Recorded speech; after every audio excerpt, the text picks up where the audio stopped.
Hello everyone, I am Meena Bhardwaj and welcome to the Luminant IAS Academy. So medieval का next part करेंगे okay और उसका जो हम एक रीकैप ले लेते हैं कि आज हम क्या करने वाले हैं। तो सबसे मेन कि हमारा दिल्ली सल्तनत ख़त्म हो चुका था, तो उस पार्ट के बाद अब हमारा अगला पार्ट क्या आता है वो सबसे मेन चीज़ है। तो उसमें दिल्ली सल्तनत के बाद यानी एक एडमिनिस्ट्रेशन पार्ट, यानी कैसा रहा दिल्ली सल्तनत का पीरियड, कैसा रहा, वहाँ पे कौन कौन से चेंजेस आए, तो उसे एक एडमिनिस्ट्रेशन का पार्ट माना जाता है ओके। एंड देन हम उसके आर्किटेक्चर, पेंटिंग, लैंग्वेजेस, जो बुक्स वगैरह होती है, साथ ही एक जो मूवमेंट अगर किसी तरह की आती है लाइक कि रिलीजियस मूवमेंट आई है कोई या कोई और चेंजेस आए हैं, तो हम उनके बारे में पढ़ते हैं। जब एक पर्टिकुलर कोई राज करके चला जाता है या रूलिंग सिस्टम ख़त्म हो जाता है, तो उसके बाद क्या बचा, या उन्होंने कहाँ से शुरू किया, या उन्होंने क्या क्या चीज़ें शुरू की, उसके बारे में हम पढ़ते हैं। तो उसे एक एडमिनिस्ट्रेशन या हम कहें प्रशासनिक या कल्चरल डेवलपमेंट का नाम देते हैं। तो वही हम नेक्स्ट पार्ट में पढ़ेंगे। एंड उसके बाद जो हमारा आता है कि दिल्ली सल्तनत के बाद हमारा मेनली रहता था कि उसका आर्किटेक्चर हो गया, उसकी लैंग्वेजेस हो गई, पेंटिंग हो गई, बुक्स हो गई। देन विजयनगर, बाहमनी एंड मदुराई के बारे में पढ़ते हैं। एंड साथ ही जब हम आर्किटेक्चर पढ़ते हैं तो उसके साथ ही हम एक मूवमेंट आई थी यानी रिलीजियस, कुछ जो रिलीजियस गुरु थे लाइक सूफ़ी संत थे, भक्ति मूवमेंट थी, उसके बारे में पढ़ते हैं। एंड देन हम पढ़ेंगे विजयनगर, बाहमनी और मदुराई के बारे में, और उसके बाद फिर हमारा स्टार्ट होता है मुग़ल ओके। तो उस पार्ट को स्किप करना सही नहीं होगा। तो आज हम जो पार्ट करेंगे वो एडमिनिस्ट्रेशन के बारे में होगा, प्रशासन के बारे में होगा कि दिल्ली सल्तनत के काल में कौन सा प्रशासन था या उन्होंने क्या किया था। हम रिपीट नहीं करेंगे कुछ जो नई टर्म्स हमारी छूट गई है या जो बहुत ही इम्पोर्टेंट है उन्हें एक तरह से क्विक उनका एक रिवीजन कह लो, या फिर हम एक ग्लैंस लेने की कोशिश करेंगे। देन बुक्स करेंगे कवर। एंड उसके बाद हम जो एक उन्होंने आर्किटेक्चर स्टाइल अपनाया, क्योंकि बहुत सारी चेंजेस आए थे, उसके बाद जो आर्किटेक्चर स्टाइल उन्होंने अपनाया था, जो चेंजेस एक कल्चरल डेवलपमेंट में वो लेके आए थे, वो क्या थे, उसके बारे में आज हम पढ़ेंगे। तो ओके, सबसे पहले मैं आपको कहना चाहूँगी कि थैंक यू सो मच कि हमारे 5K सब्सक्राइबर हो चुके हैं and you guys are so supportive. And रही डेली लेक्चर की बात, तो क्योंकि हम एक मैथ्स का लेक्चर भी स्टार्ट कर रहे हैं एंड आई एम थिंकिंग कि करंट अफेयर के ऊपर भी हम एक लेक्चर शुरू कर दें। मैं आपको सिर्फ 2 मिनट आपके लेना चाहूँगी, क्योंकि मुझे भी नहीं पसंद कि मैं लेक्चर का टाइम बाकी चीज़ों में लगाऊँ। तो मेनली हम लेक्चर शुरू करेंगे। एंड हाँ, मेरी कोशिश है कि कोई भी आपको एक इनएक्सपीरियंस्ड या कोई भी लाइक कि जो जिसने अभी पढ़ना स्टार्ट किया हो और वो आपको लेक्चर प्रोवाइड करे, तो ऐसा ल्यूमिनेंट पर कभी नहीं होगा। एक्चुअली मैं खुद एक टीचर हूँ, मैं एक प्रोफेसर हूँ, तो इसलिए मैं यहाँ पे पढ़ा रही हूँ और कोई न्यू नहीं हूँ। मैंने काफ़ी टाइम दिया है अपनी स्टडी पे ओके। एंड दूसरा जो लेक्चर हमने मैथ्स का शुरू किया है, प्लीज़ वॉच दैट। एंड बहुत से जो इजी चैप्टर से शुरू करते हैं, लेकिन सर ने ट्रिग्नोमेट्री से शुरू किया है, क्योंकि सबसे मेन या हम कहें टफ पार्ट होता है जो त्रिकोणमिति या फिर ट्रिग्नोमेट्री, और बहुत ही इम्पोर्टेंट रोल प्ले करता है। So please do watch that. And साथ ही बहुत ही क्या कहें कि हम एक्सपीरियंस्ड है, वो काफ़ी एग्ज़ाम्स क्रैक कर चुके हैं, तो आपको बहुत हेल्प मिलेगी। एंड उनकी स्ट्रैटेजीज़ भी अगर आप फॉलो करेंगे तो उससे बहुत से स्टूडेंट्स को बहुत ही एक गाइडेंस मिलेगी। एंड साथ ही हम करंट अफेयर का कोर्स भी शुरू कर रहे हैं, एंड उसके साथ ही हम धीरे धीरे शुरू करेंगे। एंड हाँ, कि आपका जो आप मुझसे पूछते हैं कि हिस्ट्री कब तक फिनिश हो जाएगी, हिस्ट्री कोई 2 दिन या हम कहें कि 2 वीक का सब्जेक्ट नहीं है, टाइम लगता है। अगर मैं जल्दी फास्ट करवाने की कोशिश करूँगी तो आपको समझ नहीं आएगा, और अगर मैं कहूँ कि स्किप करने की कोशिश करूँगी तो भी कोई फ़ायदा नहीं होगा। तो टाइम लगता है कुछ चीज़ों में पेशेंस होना ज़रूरी होता है। एज़ वी ऑल नो कि हम NCERT के कई सोर्सेज कवर कर रहे हैं, कई बुक्स कवर कर रहे हैं, ना कि किसी एक बुक से करवा रहे हैं। सो प्लीज़ थोड़ा टाइम लगता है। एंड टाइम ज़रूरी भी होता है ताकि आप उन चीज़ों को धीरे धीरे एक्चुअली एक्सेप्ट कर सकें। सो हमारा टारगेट नहीं है कि हम 2020 यूपीएससी तक ये पूरा करवाए। हमारा ये है कि बच्चों को, यानी सिर्फ यूपीएससी वालों को ही नहीं, इवन जो बाकी भी है उन्हें भी ये चीज़ क्लियर हो जाए। मेरी कोशिश यही है कि जल्दी से जल्दी कवर हो, लेकिन ऐसा भी नहीं कि मैं इतना फास्ट चलूं कि बहुत सारी चीज़ें स्किप कर दूं, या फिर बहुत फास्ट करवाने के चक्कर में हम मतलब कुछ इम्पोर्टेंट, जो बहुत ही इम्पोर्टेंट हमारा पार्ट है वो मिस हो जाए। ओके, तो जैसे ही मिडिवल होगा ऑब्वियस सी बात है कि हम मॉडर्न स्टार्ट करेंगे, एंशिएंट स्टार्ट करेंगे। सो प्लीज़ तब तक आप मिडिवल पे ध्यान रखिए। एंड हाँ, आप दैट्स रियली ग्रेट कि आपने क्वेश्चंस बनाए हैं, एंड आई रियली वांट कि आप क्वेश्चंस बनाएं जो भी हम लेक्चर करें, एंड बनाने की कोशिश करें। ये जो आप पूछते हैं बार बार कि हम कैसे याद रख पाए या रिवीजन कर पाए, तो उसका सबसे बेस्ट तरीका होता है कि जो भी आपने पढ़ा है उसे एक ना रफ़ पेज पे लिख लीजिए, कि जो भी आपने एक तरह से लेक्चर में पढ़ा है उसी टाइम आप रफ़ पेजेस पे लिख सकते हैं।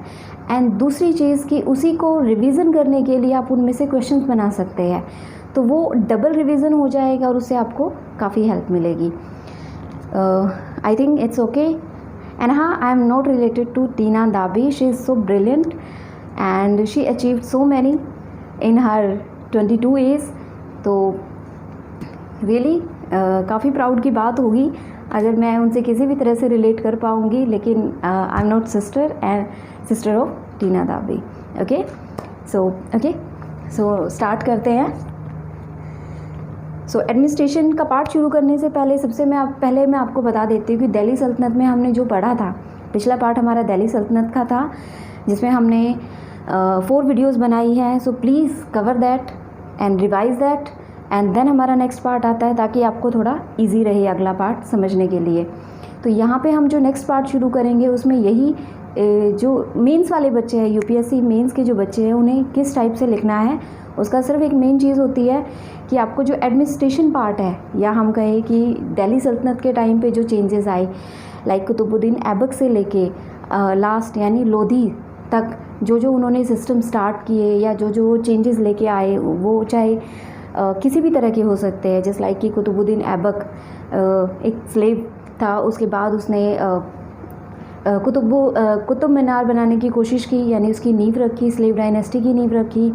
उसके बाद चेंजेस करने शुरू किए। एंड इल्तुतमिश का अगर हम पार्ट देखें तो जैसे चालीसा या नॉबल्स का रोल बहुत इम्पोर्टेंट रहा था एंड तक। तो वो इल्तुतमिश ने एक नॉबल्स यानी कहे कि चालीसा का मेन रोल प्ले किया था बनाने में इल्तुतमिश ने। और अगर हम उसके बाद की अगर बात करें, लाइक नेक्स्ट हम बात कर सकते हैं कि अलाउद्दीन खिलजी ने बहुत सारे चेंजेस किए थे। एंड कॉइन तो हमारी बहुत पहले भी स्टार्ट हो गए थे। मोहम्मद बिन कासिम जब अटैक किया था तो बहुत सारे चेंजेस उस टाइम पे किए थे।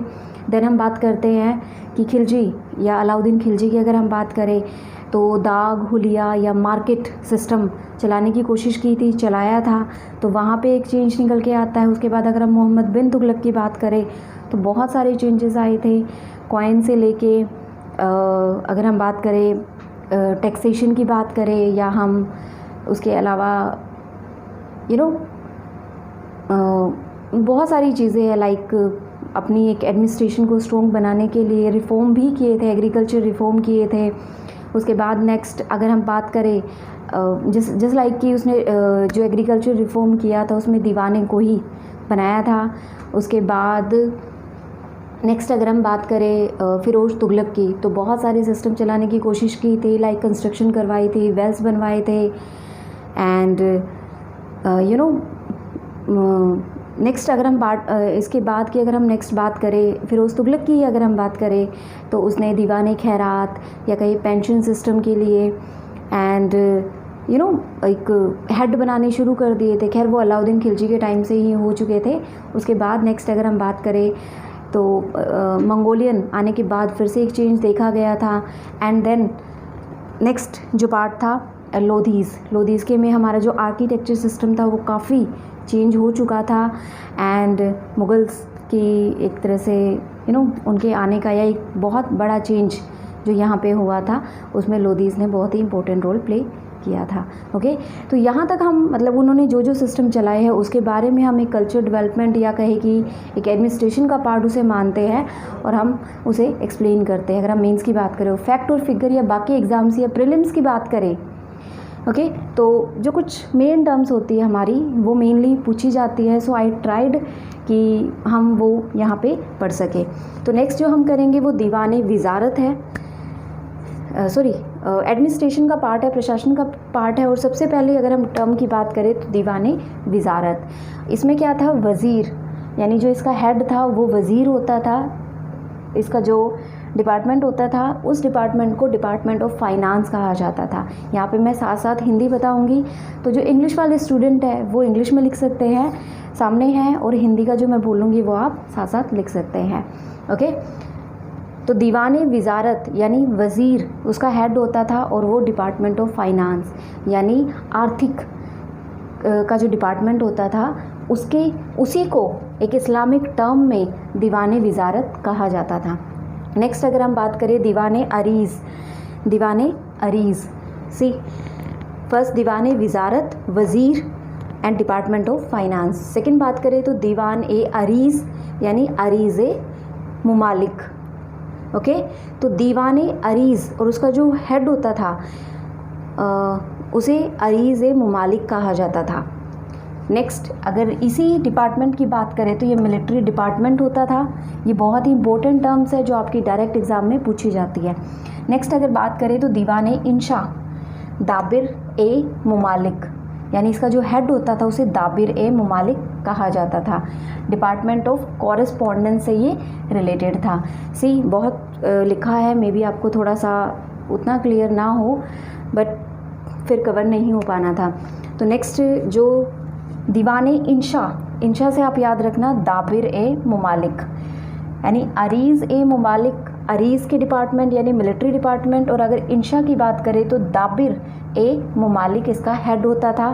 डिपार्टमेंट ऑफ कॉरेस्पॉन्ड्स इसे कहा जाता था। कॉरेस्पॉन्ड्स क्या होता था कि जो पॉलिटिकल अफेयर्स होते थे राजा या किसी नॉबल्स के बीच में या किसी और राजा के बीच में, तो वो डिपार्टमेंट ऑफ कॉरेस्पॉन्ड्स का पार्ट होता था। या पॉलिटी अफेयर लिख सकते हैं आप यहाँ पे। दीवाने रिसालत अगर हम बात करें तो दाबिर मुल्क, दीवाने रिसालत का अगर हेड की बात करें तो दाबिर मुल्क उसका हेड था, जिसे डिपार्टमेंट ऑफ अपील, इसे रिलीजियस अफेयर भी कहा जाता था, जहाँ पे आप अपील कर सकते थे वो भी, साथ में रिलीजियस अफेयर का डिपार्टमेंट भी इसे कहा जाता था, यानी धार्मिक जो भी निर्णय लिए जाते थे वो यहाँ पे लिए जाते थे। तो दीवाने रियासत अगर हम बात करें अगला तो राइस ए मुमालिक। ओके, तो दीवाने रियासत राइस ए मुमालिक यानी डिपार्टमेंट ऑफ कॉमर्स यानी वाणिज्य। नेक्स्ट दीवान ए, CDIV दीवान यहाँ पे इसकी फुल फॉर्म है। दीवान ए कोही जो मैंने आपको करवाया था डिपार्टमेंट ऑफ एग्रीकल्चर मोहम्मद बिन तुगलक के टाइम की, यहाँ पे हम पढ़ते हैं कि वो बहुत सारे चेंजेस लाने की कोशिश की थी बट वो फेल हो गया था। तो यहाँ पे उसने एक रिफॉर्म करने की कोशिश की थी कि एक तकवी लोन भी दिया था और फिर दीवाने कोही, तकवी लोन यानी जो फार्मर्स के लिए यानी वो अपनी प्रोडक्टिविटी बढ़ा सके। दीवाने कोही यानी डिपार्टमेंट ऑफ एग्रीकल्चर, खेती के लिए जो डिपार्टमेंट था उसे दीवाने कोही कहा गया है। दीवान ए बंदगन या बैंदगन भी कह सकते हैं आप, बंदगन डिपार्टमेंट ऑफ स्लेव्स। सी हमें पता है कि फिरोज तुगलक ने स्लेव्स का डिपार्टमेंट बनाया था एंड उसमें ही जो एक डिपार्टमेंट था उसे दीवाने बंदगन कहा गया है, यानी स्लेव्स का एक बहुत अलग डिपार्टमेंट बनाया था और उसकी जो फेल या हम कहें दिल्ली सल्तनत के डिक्लाइन का एक पार्ट ये भी था। उसने 1,80,000 जो यंग कहे कि गांव के जो लड़के वगैरह थे या मैन वगैरह थे उन्हें इसमें रखा था। दीवान ए इश्तियाक, दीवान ए इश्तियाक डिपार्टमेंट ऑफ पेंशन, ये भी जो फिरोज तुगलक यानी मोहम्मद बिन तुगलक के बाद जो उसका कज़न ब्रदर था उसने डिपार्टमेंट ऑफ पेंशन्स बनाया था। ओके, अच्छा इसके साथ ही एक और टर्म आती है दीवाने खैरात, दीवाने खैरात। तो ये तीन मेनली फिरोज तुगलक ने ही बनवाए थे। दीवाने बंदगन डिपार्टमेंट ऑफ स्लेव्स यानी कैदियों के लिए डिपार्टमेंट था। दूसरा था दीवाने इश्तियाक, डिपार्टमेंट ऑफ पेंशंस यानी पेंशन के लिए बनाया गया था। इसके अलावा इसके साथ ही आप लिख लीजिए दीवाने खैरात यानी डिपार्टमेंट ऑफ जो ज़रूरतमंद थे उनके लिए बनाया गया था। उस खैरात में वो मैरिज करवाता था गर्ल्स वगैरह की, एंड उसके बाद जो विडोज़ वगैरह थी उनके लिए भी वो उनकी हेल्प करने की कोशिश करता था। तो दीवाने खैरात वो भी फ़िरोज़ तुगलक ने बनवाया था। इक्ता की अगर हम बात करें तो इक्ता प्रोविंस, इक्ता का मतलब होता है प्रोविंस। जैसे कि मैंने आपको पहले भी बताया था पिछले लेक्चर्स में कि इक्ता उनको पैसे देने की बजाय एक लैंड का पार्ट दे दिया जाता था। ओके, कुछ प्रॉपर्टी दे दी जाती थी, यानी उसे प्रोविंस कहा जाता था। ओके, तो प्रोविंस मेनली वो पार्ट होता था जो राजा की कैपिटल में नहीं आता था। ओके, तो राजा की कैपिटल में नहीं आता था, तो जो उसकी कैपिटल के बाहर का जो हिस्सा या लैंड बचती थी वो उसे एज ए इक्ता सिस्टम दिया जाता था। ओके, वन मोर थिंग, इक्ता को 3 पार्ट में डिवाइड किया गया है। 3 तरह के इक्ता सिस्टम होते थे दिल्ली सल्तनत में जो हम पढ़ते हैं। One of the main is इक्ता, सेकंड जो हम पढ़ते हैं वो आते हैं खलीसा, और थर्ड जो हम पढ़ते हैं वो आता है इनाम। यानी 3 टाइप के इक्ता सिस्टम थे। फर्स्ट इक्ताई, सेकंड जो था वो खलीसा, और थर्ड था इनाम। इक्ता तो दिया ही जाता था, यानी लैंड का पार्ट तो दिया ही जाता था, लेकिन अब इन तीनों में फ़र्क क्या था कि जो खलीसा था उसका मतलब था वो रॉयल कोर्ट के लिए यानी सुल्तान के लिए था, वो पार्ट सिर्फ सुल्तान यूज़ किया करता था।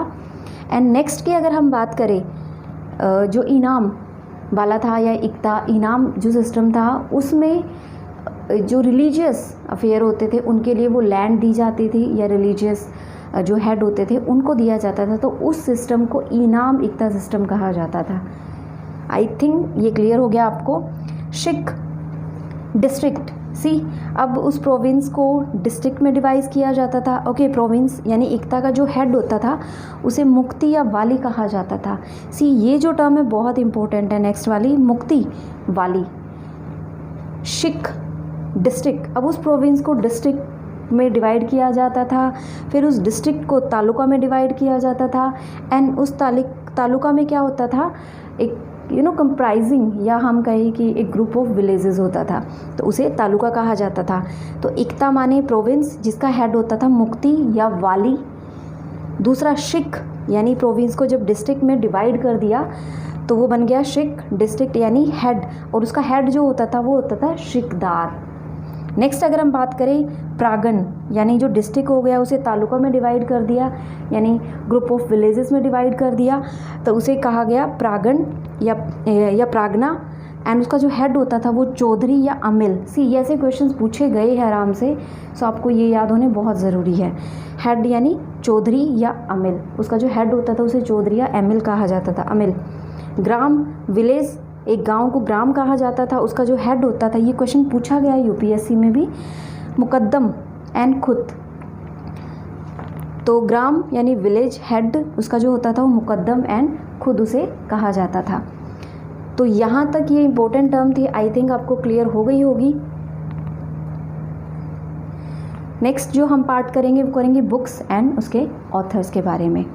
तो नेक्स्ट अगर हम बात करें, सबसे पहले अगर बुक की बात करें तो है किताबे हिंद अलबरूनी, यानी ये किसके ऊपर थी, सबसे मेन है कि बुक है उसका जो ऑथर है उसका नाम है, एंड देन स्लेव डायनेस्टी, उसकी जो इम्पोर्टेंस थी, हिस्टोरिक इम्पोर्टेंस थी वो उसके बारे में है। तो किताबे हिंद अलबरूनी, और वो किसके ऊपर थी, स्लेव डायनेस्टी के ऊपर थी, क्योंकि वो उसी के टाइम पे आया था, इल्तुतमिश के टाइम पे आया था। तो तबाकत ए नसीरी, तबाकत या ताबकत ए नसीरी, सिराज, मिराज उस सिराज कहा जाता था, लेकिन हम मेनली सिराज के नाम से आप यहाँ से याद रख सकते हैं, तबाकत ए नसीरी यानी सिराज। आप इसकी कोई ट्रिक बना सकते हैं, ऐसे इसकी आप ट्रिक बना सकते हैं, लेकिन ट्रिक की तब ज़रूरत होती है जब आपको ये सीक्वेंस में याद करने हो। लाइक इक्ता तो है एक कि उसके 3 टाइप है, तो वो सीक्वेंस में याद करने हैं, लेकिन ऐसा ये अलग अलग ही पूछे जाते हैं इनके टर्म, या फिर मैच द फॉलोइंग दे दिए जाते हैं, तो इसमें आप मैं आपको ट्रिक करवा सकती हूँ, लेकिन उसका कोई मेन रोल नहीं रहेगा। तो मेनली जो आप ट्रिक है इसमें भी कोई रोल नहीं है, क्योंकि आपसे ऐसा नहीं है कि आपसे पूरी सीक्वेंस में पूछा जाएगा। तो ट्रिक हम वहाँ पे यूज़ करते हैं जहाँ पे हमें एक सीक्वेंस याद करनी पड़ती है। तो यहाँ पे तो आपको एज़ इट इज़, अगर आप इसे रिवाइज़ करेंगे यहाँ पे एंड लिखने की कोशिश करेंगे एंड क्वेश्चन बनाने की कोशिश करेंगे तो आपको ये चीज़ क्लियर हो जाएगी। तो नेक्स्ट था फर्स्ट था किताब हिंद या किताब उल हिंद भी कहा गया है, जो कि अल बरूनी ने लिखी थी स्लेव डायनेस्टी के टाइम पे। दूसरा या स्लेव डायनेस्टी के ऊपर तबाकत ए नसीरी सिराज ने लिखी थी एंड ये इल्तुतमिश के ऊपर थी। नुह सिफिर अमीर खुसरो ने लिखी थी, जो कि बहुत ही फेमस हम कहें कि पोएट और ऑथर थे। अलाउद्दीन के ऊपर थी, उनका जो इनके जो कॉन्कर थे उसके बारे में, क्योंकि अलाउद्दीन बहुत ही अमीर खुसरो को बहुत मानता था। किताब उल रिहाला, अगर हम किताब ए रिहाला कहे या किताब उल रिहाला कहे वो बात एक है। एंड वो किसने लिखी थी? Ibn Battuta. किस चीज़ के ऊपर थी? वो थी ट्रैवल के ऊपर, कि जहाँ जहाँ उसने ट्रैवल किया, क्योंकि वो खुद एक ट्रैवलर था। मोहम्मद बिन तुगलक के टाइम पे आया था और उसने ट्रैवलिंग के ऊपर वो लिखी थी। नेक्स्ट अगर हम बात करें तो आती है शाहनामा। फिरदौसी जो कि एक कोर्ट पोएट था, किसका? गजनी का, दरबारी कवि था, उसने लिखी थी शाहनामा, वो थी गजनी के ऊपर।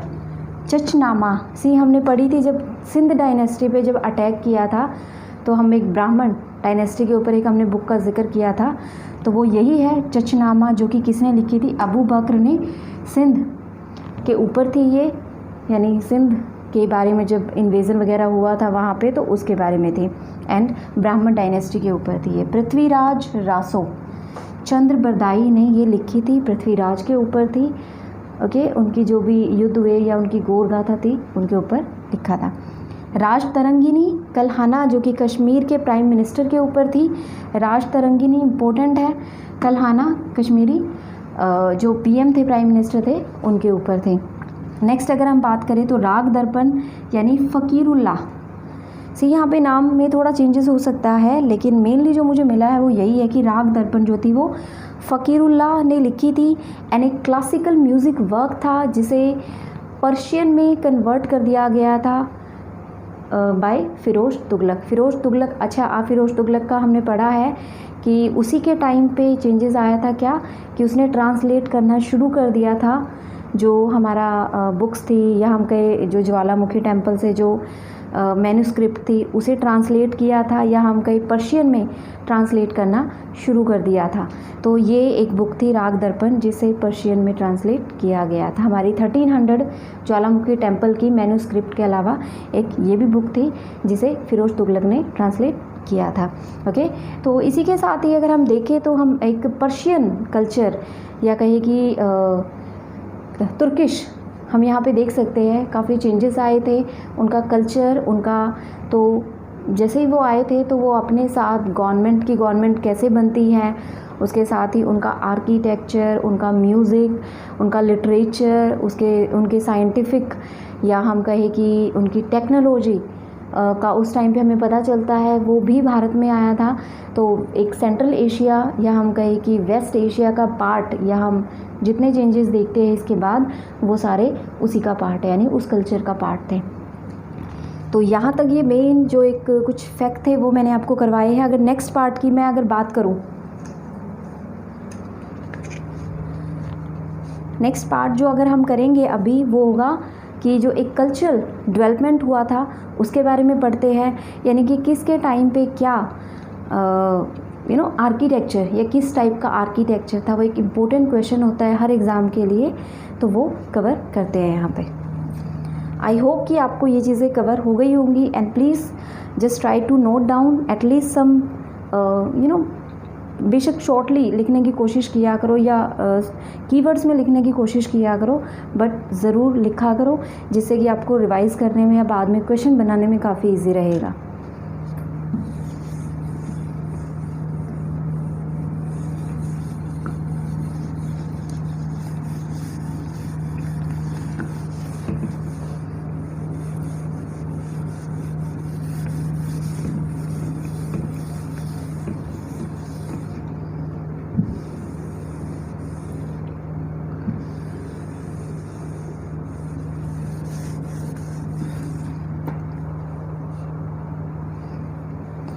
सो नेक्स्ट अगर हम बात करें कल्चरल डेवलपमेंट की इंडिया में जो आया,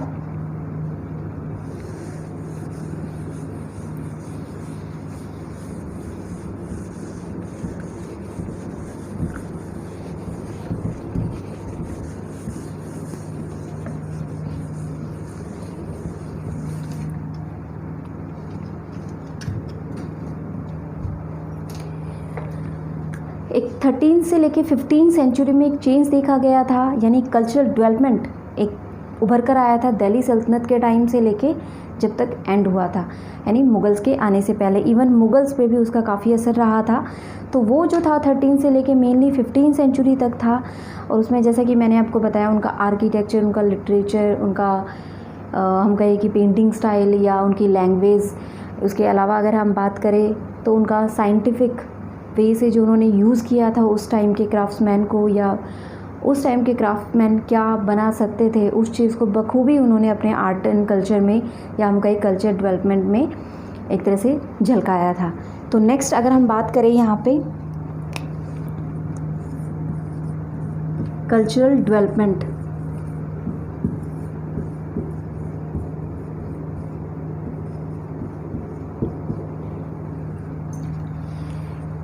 कल्चरल डेवलपमेंट की यानी सांस्कृतिक विकास जो दिल्ली सल्तनत के टाइम पे हुआ था, वो मेनली क्या था कि 13 से लेके 15 सेंचुरी का जो टाइम पीरियड था उसमें हमें बहुत सारी चेंजेस देखने को मिलते हैं कि उन्होंने कौन कौन सा किस टाइप का आर्किटेक्चर अपनाया था। लाइक अगर हम सबसे पहले की अगर हम बात करें तो एक नया फेज़ देखने को मिलता है आर्किटेक्चर में, जिसमें जो टेम्पल थे सबसे पहले अगर हम बात करें तो टेम्पल्स को डिस्ट्रॉय किया गया था और उसी के मटेरियल से, या हम कहें कि उनकी जगह पे जो मॉस्क्यू वगैरह थे वो बनाए गए थे। सी दिस इज़ नोट कि पहली बार ऐसा हुआ था, क्योंकि कई बार टूटते थे, बनते थे, वो अपने अकॉर्डिंग बनाते थे। तो क्योंकि जैसे कि अगर हम सबसे मेन अगर एक की बात करें तो कुआत उल इस्लाम यानी कुतुब मीनार के पास है या कुतुब मीनार के कॉम्प्लेक्स एरिया में आता है। तो कुआत उल इस्लाम उन्हीं में से एक था, यानी जो हमारे पहले जो स्ट्रक्चर थे उनको तोड़ के बनवाया गया था। नेक्स्ट अगर हम बात करें 2.5 दिन का झोपड़ा, भी उसी का एक एग्जाम्पल है, जो कि पहले एक जैन टेम्पल था, फिर एक विष्णु टेम्पल था, एंड देन वो मोनास्ट्री में कन्वर्ट हो गया था, एंड देन उसे फिर आने वाले जो रूलर थे उन्होंने कन्वर्ट कर दिया था। तो ये जो था इल्तुतमिश के टाइम पे हुआ था, स्लेव डायनेस्टी के टाइम पे हुआ था। और इसी के टाइम पे हमें पता है कि कुतुब मीनार की दोनों ने ही एक तरह से कुतुब मीनार की जो नींव थी वो कुतुबुद्दीन ऐबक ने रख दी थी, एंड उसके बाद इल्तुतमिश ने उसे पूरा किया था। तो मेनली जब अगर हम बात करते हैं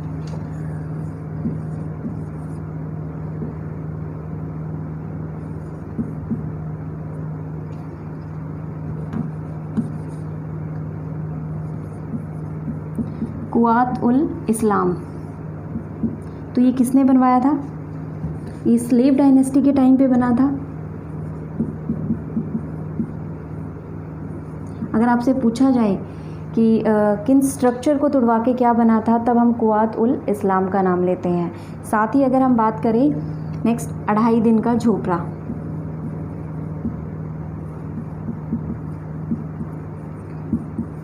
जो कि हम पहले भी कवर कर चुके हैं, ये अजमेर में है और ये दिल्ली में है। कुतुबुद्दीन कह रही हूँ मैं, कुतुब मीनार के एरिया में है, एंड ये 2.5 दिन का झोपड़ा जो है वो अजमेर में, जो कि इल्तुतमिश ने बनवाया था। नेक्स्ट अगर हम बात करें कि जो मेन चीज़ जो टर्म हम बात करते हैं वो ये कि क्या स्टाइल यूज़ किया गया था, हम यहाँ पे कवर करेंगे कि उनके लाइक कि जो स्लेव डायनेस्टी के टाइम पे, खिलजी के टाइम पे या तुगलक के टाइम पे एक जो एंड लोधीज़ के टाइम पे बहुत बड़ा चेंजेस आया था लोधीज़ के टाइम से आर्किटेक्चर में।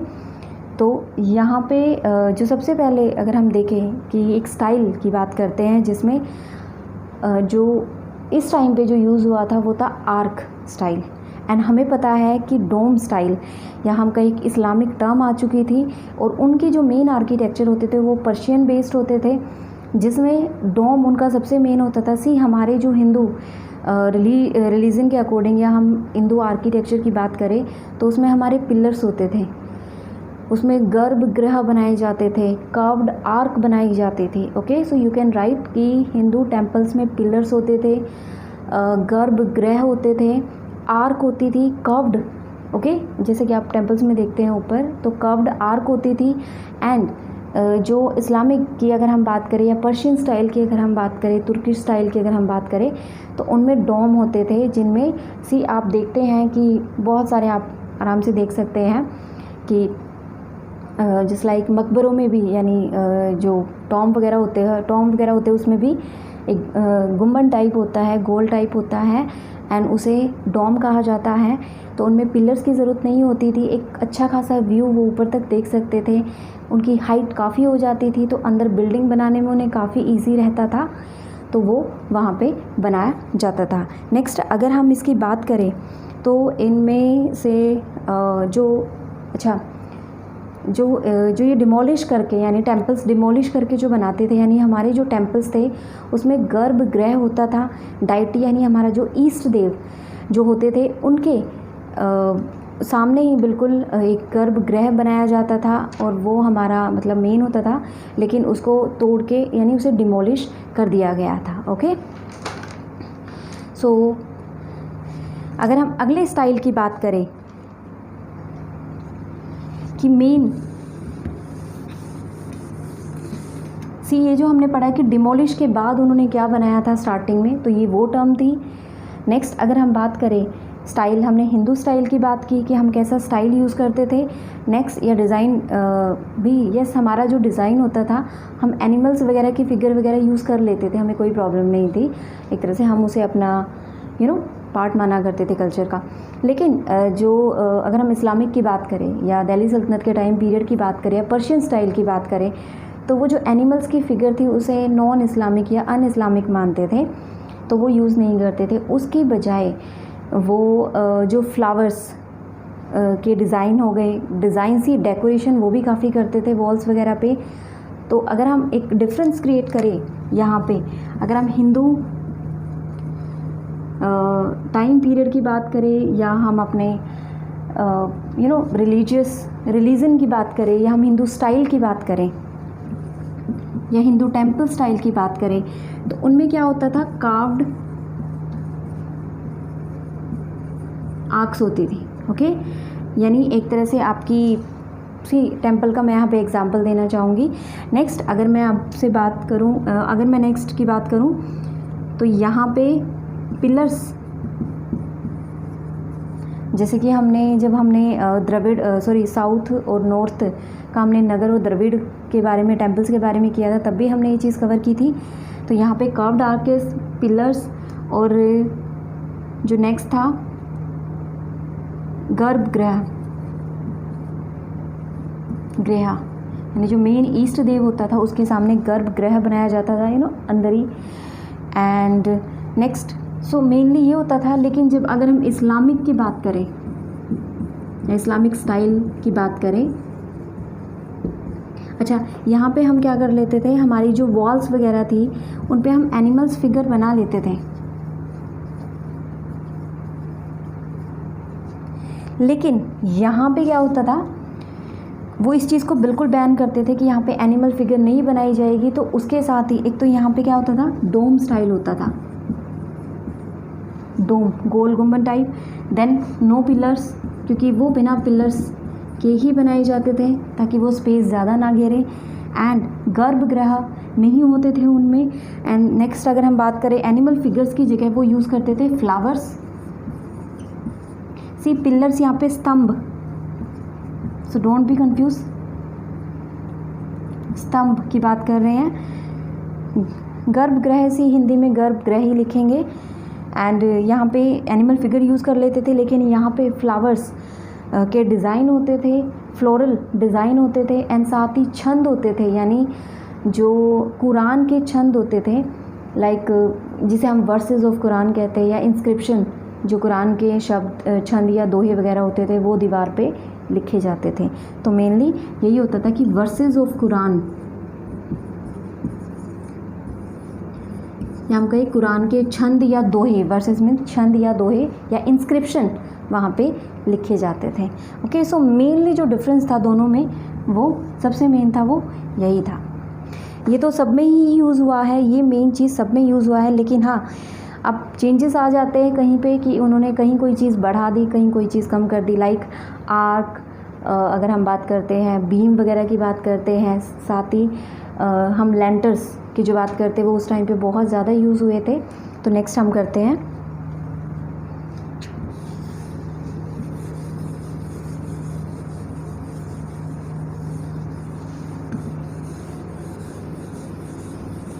और अगर हम सबसे पहले अगर बात करें तो तुर्किश स्टाइल की हम बात करते हैं। तुर्किश स्टाइल में क्या था कि सबसे मेन जो तुर्की स्टाइल का अगर हम एग्जांपल देखें, जैसा कि हमें पता है कि कुतुबुद्दीन ऐबक एंड इल्तुतमिश, कुतुबुद्दीन ऐबक से ही लगा लो आप कि तुर्किश था, तो सबसे मेन या मैग्निफिसेंट एक आर्किटेक्चर स्टाइल जो हमें देखने को मिलता है कुतुब मीनार में देखने को मिलता है।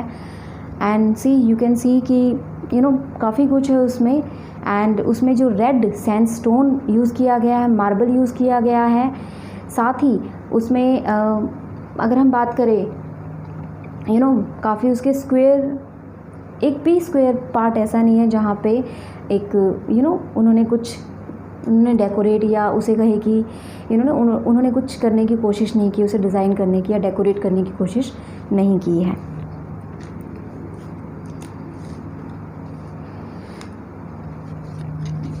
सो अगर हम तुर्किश की बात करें, जो हमारे सबसे पहले स्लेव डायनेस्टी यानी दिल्ली सल्तनत का जो सबसे मेन पार्ट था तुर्किश थे, उनके अगर आर्किटेक्चर या स्टाइल की बात करें तो उनका सबसे मेन एग्जांपल है कुतुब मीनार, जिसमें red sandstone and white marble, white and red sandstone साथ ही वाइट मार्बल का यूज़ हुआ था। सो इसमें जो यूज़ करते थे वो वाइट, येलो, रेड सैंडस्टोन। ये भी सैंडस्टोन है, ये भी बहुत ही कॉस्टली आता था। Okay, so white, yellow, red sandstone and marbles. White marble, वो मार्बल और भी कलर के हो सकते हैं, मेनली मोस्टली तो मतलब यूज़ करते थे।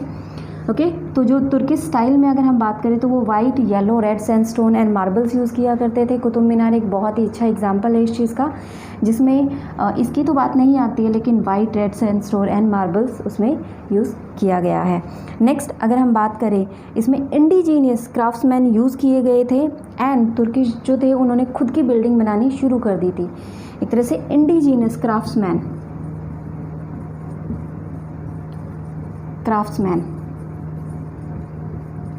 तो यहाँ से आप देख सकते हैं कि जो क्राफ्ट्समैन थे उनका कितना इंपॉर्टेंट रोल है कि उस टाइम पे ये स्टाइल अपनाना शुरू हो गया था। So that is the indigenous craftsman, okay style. And next अगर हम बात करें तो जो ये तुर्किश में भी जो था वेस्ट एशिया या पर्शियन स्टाइल ही था। ये जो स्टाइल था वो वेस्ट एशिया से लिया गया था। ओके, सो यहाँ पे भी एक देख सकते हैं कि पर्शियन या हम कहें तुर्किश स्टाइल देखने को मिलता है। नेक्स्ट एक और चीज़ मैं आपको बताती हूँ कि जो एक आर्क डोम के साथ साथ आर्क भी यूज़ किया जाता था। सिर्फ डोम नहीं, आर्क भी यूज़ किया जाता था। एंड उसमें मेन चीज़ जो आपको एक नोटेबल है वो ये है कि क्या आर्क और डोम इस्लामिक कहे कि मुस्लिम लेके आए थे या फिर हम कहें कि अफ़गानी लेके आए, तुर्किश लेके आए थे, खैर उन्हीं को कहा जाता था।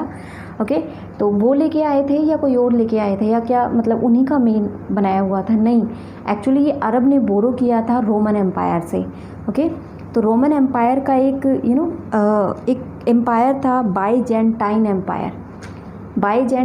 एम्पायर। वहाँ पे आर्क एंड डोम यूज़ किए जाते थे, तो अरब ने वो स्टाइल वहाँ से, ये उनका खुद का स्टाइल था, तो वहाँ से ये आर्क एंड डोम का स्टाइल पिक किया गया था और तभी से ये यूज़ किया जाता था। ओके, ऐसा नहीं था कि डोम इंडिया में पहली बार आया था, इंडिया को पता था यहाँ पे, लेकिन ऐसा कभी शुरुआत की नहीं गई थी। Okay, I think it is clear कि तुर्किश में आपका कौन सा स्टाइल था और आप यहाँ पे क्या पढ़ते हैं। सो नेक्स्ट अगर हम बात करें खिलजी, तुर्की के बाद अगर नेक्स्ट बात करते हैं तो खिलजी। सी यहाँ पे आप कहोगे कि हम मतलब कुछ आर्किटेक्चर कवर नहीं कर रहे हैं, तो यस, क्योंकि बहुत से टॉम वगैरह है या बहुत से स्टिल मॉन्यूमेंट वगैरह है, लेकिन हम यहाँ पे बात करें स्टाइल की कि किस स्टाइल, कौन सा स्टाइल उन्होंने यूज़ किया था, और उस स्टाइल से रिलेटेड एग्जाम्पल लाइक तुर्किश का एग्जाम्पल हमारे पास कुतुब मीनार है। एंड अगर हम नेक्स्ट खिलजी की बात करेंगे तो अलाई दरवाज़ा है, सीरी कैपिटल है। तो इस तरह से हम एक जो उनका हम कहें कि स्टाइल की बात हम यहाँ पे कर रहे हैं, साथ ही जो फेमस आर्किटेक्चर थे उनकी भी बात कर रही है।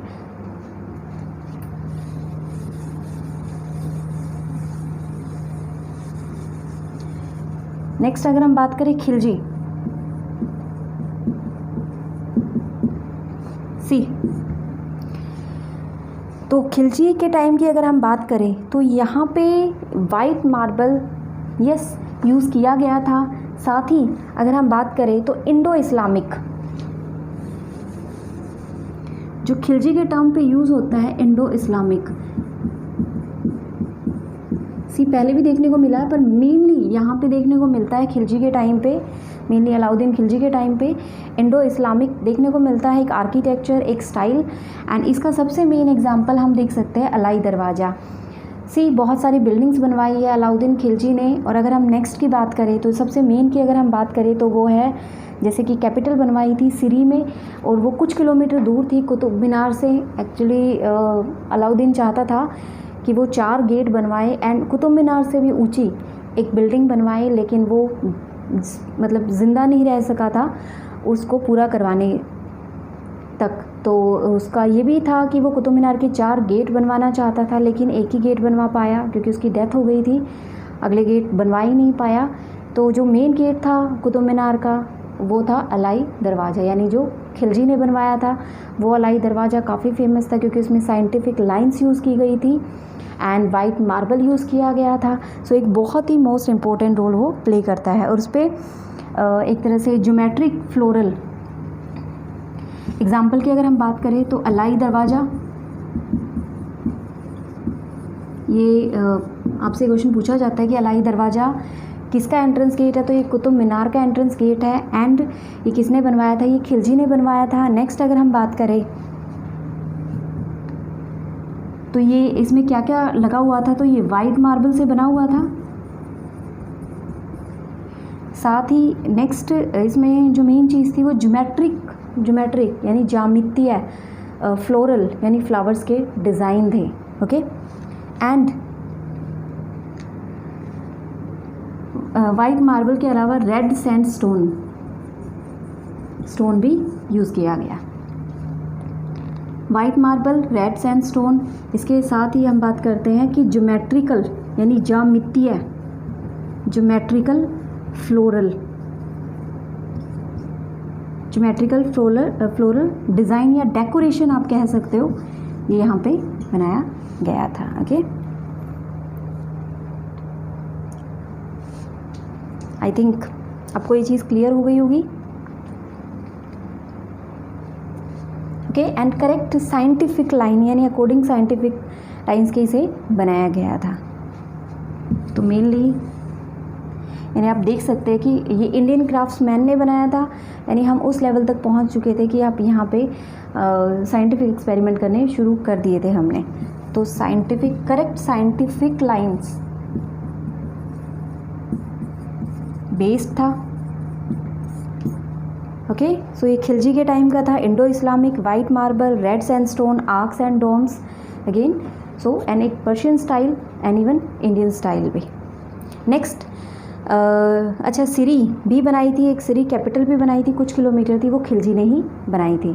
ओके, नेक्स्ट अगर हम बात करें तो तुगलक की बात करते हैं, और तुगलक में गियासुद्दीन तुगलक, मोहम्मद बिन तुगलक और फिरोज तुगलक मेन थे। तो उनमें से अगर हम बात करें गियासुद्दीन और मोहम्मद बिन तुगलक के टाइम की, तो उसमें जो मेनली जो यूज़ किए गए थे वो लिंटल, बीम और आर्क्स यूज़ किए गए थे। सी लेंटर, अब हम लेंटर की जो बात करते हैं, सी हमारे यहाँ लेंटर कहते हैं। ओके, बीम एंड वहाँ पे जो यूज़ होते थे उसे लिंटल कहा जाता था। तो अगर आपसे पूछा जाता है कि तुगलक के टाइम पे कौन सा स्टाइल था, तो वो lintel beam and arc style था, जिसका एक एग्जांपल हौज़ खास में देखने को मिलता है।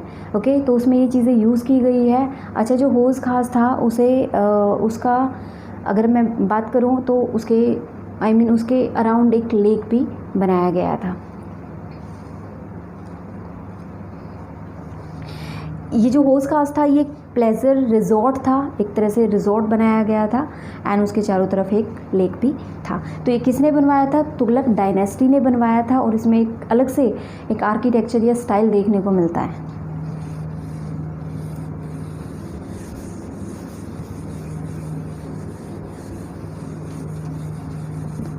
नेक्स्ट हम बात करते हैं तुगलक।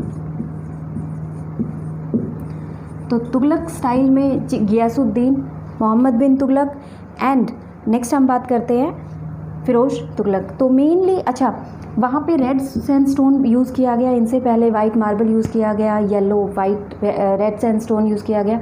एक्चुअली वो बहुत कॉस्टली होता था, लेकिन तुगलक ने क्या किया था कि इसने चीपेस्ट जो था ग्रे स्टोन, यानी ग्रे स्टोन बहुत इजीली अवेलेबल हो जाता था, उसे बाहर से नहीं मंगवाना पड़ता था, तो उसने उसके टाइम पे जो यूज़ किया था वो था grey stone. Okay, grey sandstone, I think grey stone, जो कि चीपेस्ट यानी बहुत ही सस्ता था। तो इनका जो आर्किटेक्चर आपको देखने को मिलता है वो मेनली इसी में देखने को मिलता है। एंड इसका जो एक एग्जांपल अगर हम बात करें तो वो है हौज़ खास।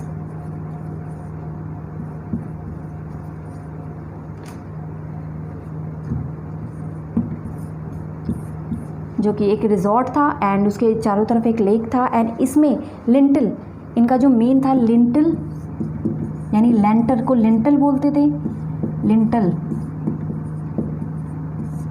Beam and arcs.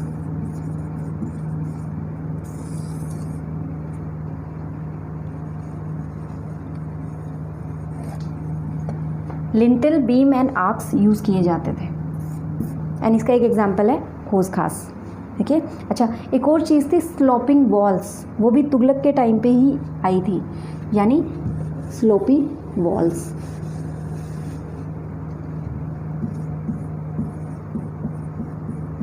Sloping walls यानी ढलान। ओके, इसे बैटर कहा जाता था, एक बैटर की तरह, यानी एक जब हम एक लिक्विड कंसिस्टेंसी के साथ जब हम कुछ बनाते हैं तो वो बैटर होता है, यानी बहुत ही कंसिस्टेंसी तो होती है, साथ ही वो एक स्लोपी भी, यानी बहुत ही हम कह सकते हैं कि इसी को एक नाम दिया गया था बैटर। सीधा आप इस टर्म को समझ सकते हैं। ओके, तो जिसका बैटर का मतलब एक तरह से क्या था कि स्ट्रेंथ एंड सॉलिडेटरी, यानी एक तरह से वो स्टेबल भी है एंड स्टिल उसकी स्लोपी भी है एंड उसकी स्ट्रेंथ भी है, यानी एक तरह से वो मजबूत भी है एंड स्लोपी भी है। So okay, I think it is clear. Better term use की गई थी, स्लोपिंग वॉल्स थी जो इस स्टाइल में। एंड नेक्स्ट अगर हम बात करें तो ग्रे सैंडस्टोन यूज़ किया गया था और एग्जाम्पल हौज़ खास उसका एक एग्जाम्पल था। ये था गियासुद्दीन और मोहम्मद बिन तुगलक का, जबकि जो फ़िरोज़ तुगलक था उसका थोड़ा चेंज हो गया था। उसके टाइम पे क्या था कि लोटस डिज़ाइन यूज़ किया गया था।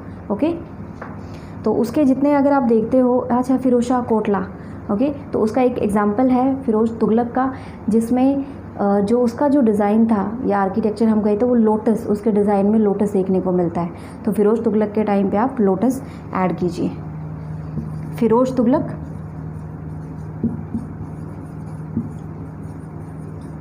उसमें भी ये लेंटल, बीम, आर्क तो यूज़ किए ही गए थे, साथ ही जो डिज़ाइन होता था वो लोटस डिज़ाइन होता था, यानी कमल की तरह डिज़ाइन।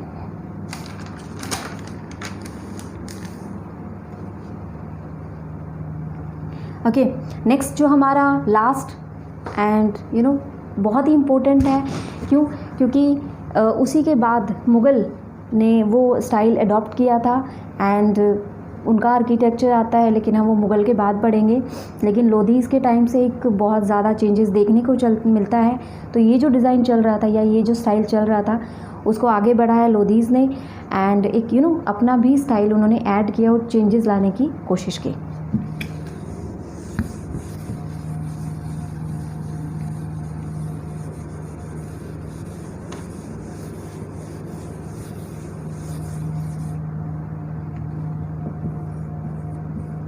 लोधीज़, सो लोधी डायनेस्टी या लोधीज़ की बात करें तो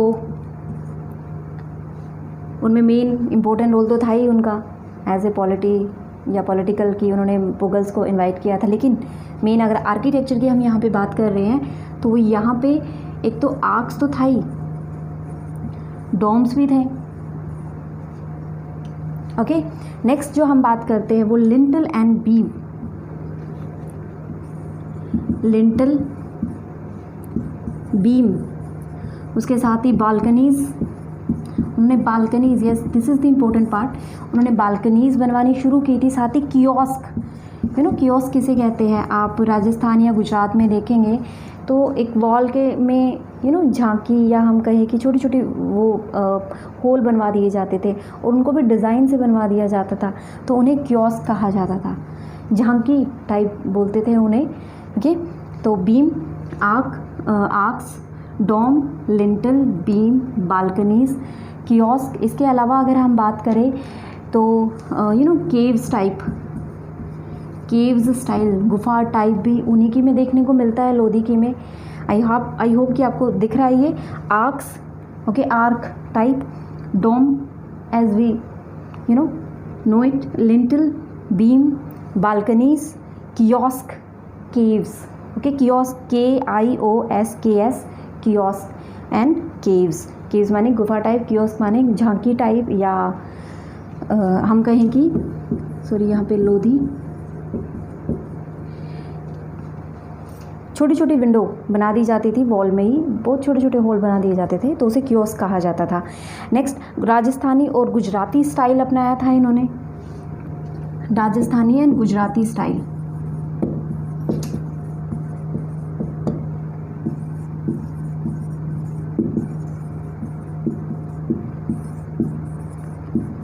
इससे पहले हमें ये देखने को नहीं मिलता है, लेकिन यहाँ पे लोधी के टाइम पे हम देखते हैं कि राजस्थानी और गुजराती स्टाइल अपनाया गया था।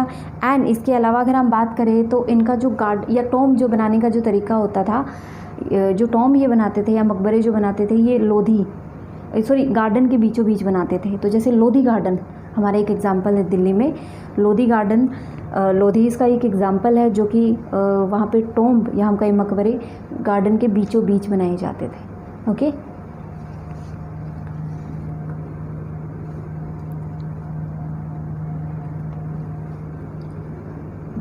In between of the garden, तो आप ये लिख लेना कि गार्डन के बीच में बनवाए जाते थे, टॉम्ब इन गार्डन, कि उनके चारों तरफ गार्डन होते थे और बीच में उनका टॉम्ब होता था। ओके, नेक्स्ट अगर हम इसकी बात करें तो एग्जाम्पल है लोधी गार्डन दिल्ली, एग्जाम्पल लिख लो, लोधी गार्डन दिल्ली, लोधी गार्डन दिल्ली। सी आप ये बहुत ही इम्पोर्टेंट टर्म है जो पूछी जाती है एग्ज़ाम में, एंड मेंस में भी, प्री में भी बहुत ही इंपॉर्टेंट रोल प्ले करते हैं। So you can't miss this information, या जो भी आपको फैक्ट एंड फिगर्स दी गई हैं। एंड नेक्स्ट अगर हम बात करें कि जो स्टाइल लोधी का था वो आगे मुगल्स ने अपनाया था। आप ताजमहल में देख सकते हैं कि उन्हीं का स्टाइल अपनाया हुआ था जो लोधीज़ ने शुरू किया था। तो आगे हम उनके आर्किटेक्चर के बारे में पढ़ेंगे, लेकिन उससे पहले हमारा ये यहाँ तक था। एंड आई होप कि आपको पसंद आया होगा। सो प्लीज़, अच्छा मैं आपसे एक चीज़ कहना चाहूँगी कि इस लेक्चर को ज़्यादा से ज़्यादा शेयर करें, नोट इस लेक्चर को, आई मीन जो भी मैं लेक्चर बना रही हूँ, ताकि क्योंकि लॉकडाउन है, बहुत सारे स्टूडेंट के इंस्टीट्यूट्स बंद हैं, इवन बुक्स तक नहीं होगी उनके पास, तो एटलीस्ट उनको इन्फॉर्मेशन मिल सके एंड ये ज़्यादा से ज़्यादा स्टूडेंट तक पहुँच सके। ओके, सो कैसी लगी वीडियो आप ज़रूर बताना। ओके, सब्सक्राइब भी चैनल, वो तो आप कर ही रहे हैं, and please watch this video and share these. Okay, thank you so much.